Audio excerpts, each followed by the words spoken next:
नमस्कार बंधुरा माয়ের রান্না এন্ড ব্লগ চ্যানেলের নতুন একটি ব্লগে আপনাদের সকলকে জানাই অনেক স্বাগত। তো বন্ধুরা আমি আজকে শেয়ার করব শীতের নতুন ছোট আলু দিয়ে আলুর দমের রেসিপি। আর এই রেসিপিটা কিন্তু শীতকালের দিকে প্রায় সকলের বাড়িতেই হয়ে থাকে। এই রকম আলুর দম কিন্তু কড়াইশুঁটির কচুরি, লুচি, পরোটা, রুটি কিংবা ফ্রাইড রাইস, পোলাওর সাথেও অসাধারণ লাগে। এই রেসিপিটা কিন্তু সকলেই প্রায় করতে জানে, তবে আমি যেইভাবে করব সেটাই আজকে শেয়ার করব। আমার এই রেসিপিটা জানতে হলে কিন্তু ফুল ভিডিওটা দেখতে হবে।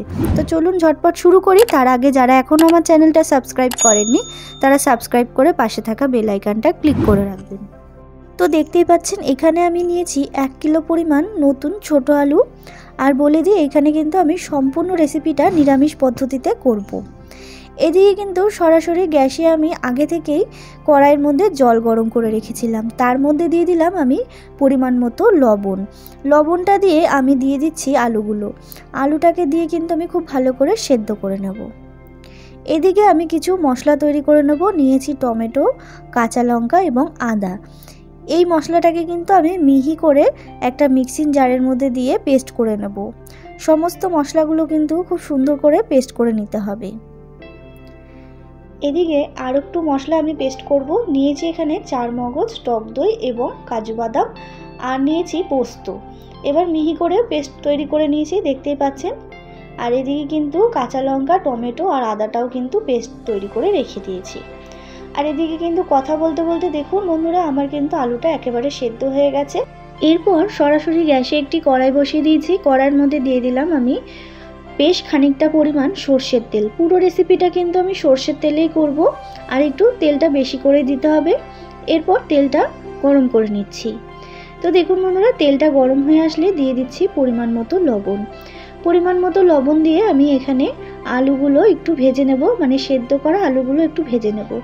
এখানে আমি খোলা ছাড়াইনি, আপনারা চাইলে আলুর খোসাটা ছাড়াতেও পারেন, আবার নাও ছাড়াতে পারেন। না ছাড়ালে কিন্তু কোনো অসুবিধা নেই। এরপর আলুগুলো কিন্তু আমি একটু ভেজে নিচ্ছি। তো দেখুন বন্ধুরা আলুগুলো কিন্তু একটু ভাজা কমপ্লিট হয়ে গেছে।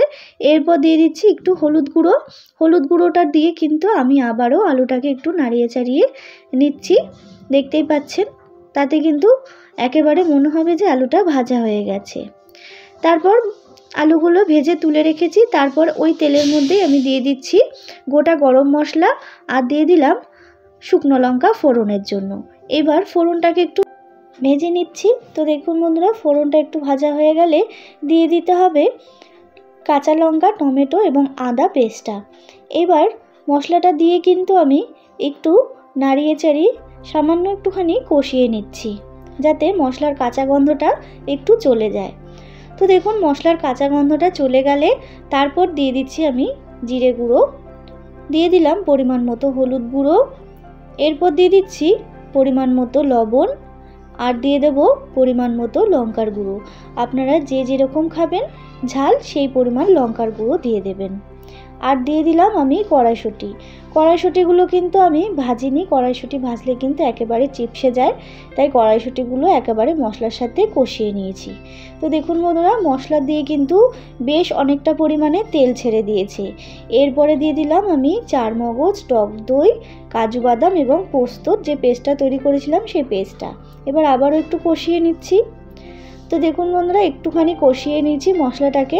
তারপর দিয়ে দিলাম আমি পরিমাণ মতো চিনি। চিনিটা এখানে আমি নুন আর ঝালটা ব্যালেন্সে থাকার জন্য দিলাম, আপনারা চাইলে নাও দিতে পারেন। এরপর আবারও মশলাটাকে কষিয়ে নিয়েছি। মশলার থেকে একটু তেল ছেড়ে আসলেই দিয়ে দিতে হবে ভেজে রাখা আলুগুলো। তো দেখতেই পাচ্ছেন বন্ধুরা আলুগুলো দিয়ে কিন্তু আমি আবারও মশলাটার সাথে একটু কষিয়ে নিচ্ছি, যাতে আলুগুলোর মধ্যে ভালো করে মশলাটা ঢুকে যায়।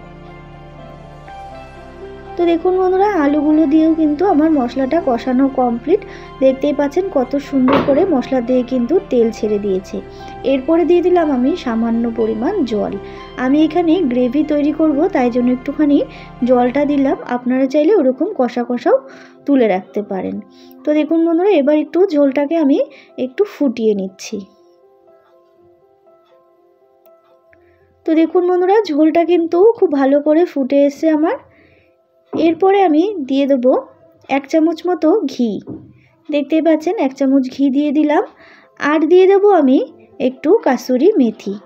আপনাদের কাছে কাসুরি মেথি না থাকলে আপনারা ধনেপাতা ব্যবহার করতে পারেন। এইবার ঘি আর কাসুরি মেথিটা দিয়ে একটু নাড়িয়ে চাড়িয়ে নিচ্ছি। আর আমার কিন্তু একেবারে রেডি এই শীতের ছোট আলুর দমের রেসিপি। তো বন্ধুরা, এইরকমভাবে একদিন ট্রাই করে দেখবেন, ভীষণ ভালো লাগবে এই রেসিপিটা। লুচি, রুটি, পরোটা সবের সাথেই কিন্তু ভীষণ ভালো যায়। তো চলুন, এরপর আমি গরম গরম সার্ভ করে দিচ্ছি। তো বন্ধুরা, আমার এই রেসিপিটা কেমন লাগলো অবশ্যই আমাকে কমেন্ট করে জানাবেন।